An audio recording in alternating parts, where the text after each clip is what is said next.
മിന്നൽ അംസാക്കാന്ന് പറഞ്ഞപ്പോ ഓൽക്കൊരു പുച്ഛം. അംസാക്ക ആരാന്ന് ഓൽക്ക് കാണിച്ചു കൊടുക്കണ്ടേ? അത് പുതിയ ചെക്കന്മാരേക്കാരും. മിന്നൽ അംസാക്കാൻ അറിയാത്ത ആൾക്കാർ ആരുമില്ല. പിന്നെ ഇതാകെ 1500 ഉറുപ്പ്യ ഉള്ളൂ. ഞാൻ ചുരുങ്ങിയത് ഒരു 3000 ഉറുപ്പ്യ വാങ്ങലുണ്ട്. ഏതായാലും നമുക്ക് വേണ്ടപ്പെട്ട ആളായതുകൊണ്ട് ഇതീം കൊണ്ട് അഡ്ജസ്റ്റ് ചെയ്തോളാം. പിന്നെ നാളെയും മറ്റന്നാളും ഞാൻ ഏറ്റെടുത്ത വേറെ കൊട്ടേഷൻ ഉണ്ട്. അതുകൊണ്ട് ഈ പരിപാടി നമ്മൾ ഇന്നത്തിന് ക്ലിയർ ചെയ്യും. അംസാക്ക, ആ പാപ്പി ചെറ്റാണ് ഇന്നെ തല്ലിയത്. ഇന്റെ ഈ പല്ല് ഇളകി കിടക്കാണ്. ഓന്റെ 2 പല്ലേലും നിങ്ങൾ ഇളക്കണം. ഇജ് പറഞ്ഞ മാതിരി 2 പല്ല് കണക്കാക്കി കാണൊന്നും ഇളക്കാൻ പറ്റൂല. മിന്നലാംസന്റെ അടിക്ക് ചിലപ്പോൾ പല്ല് സെറ്റ് കൊടുക്കാൻ വീണെന്നൊക്കെ വരും. അതുകൊണ്ട് ഇജ് പോലോടെ ഇരിക്കണ സ്ഥലം എന്ന് പറഞ്ഞോ. ഇപ്പൊ തന്നെ പോയിട്ട് ചോദിച്ചാൽ നമുക്ക്. നിങ്ങൾ ഇങ്ങോട്ട് നടക്കി, ഞാൻ കാണിച്ചു തരാം. അംസാക്ക, ആ ബ്ലാക്ക് ടീഷർട്ട് ഇട്ടവനാണ് പാപ്പി.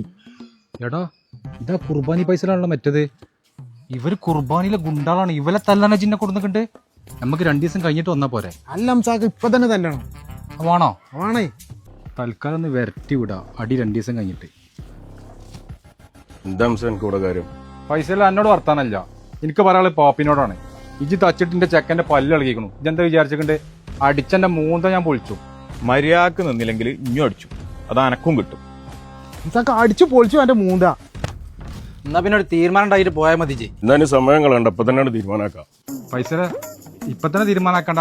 2 ദിവസം കഴിഞ്ഞിട്ട് ഞാൻ വരാം. ഞാൻ ഇവരോട് പറഞ്ഞാണ് 2 ദിവസം കഴിഞ്ഞിട്ട് വരാന്നുള്ളത്. എടാ, ഒന്ന് പറഞ്ഞ് മനസ്സിലാക്കി കൊടുക്കടാ. പോവാ, എന്നിട്ട് വരുന്നുണ്ടോ?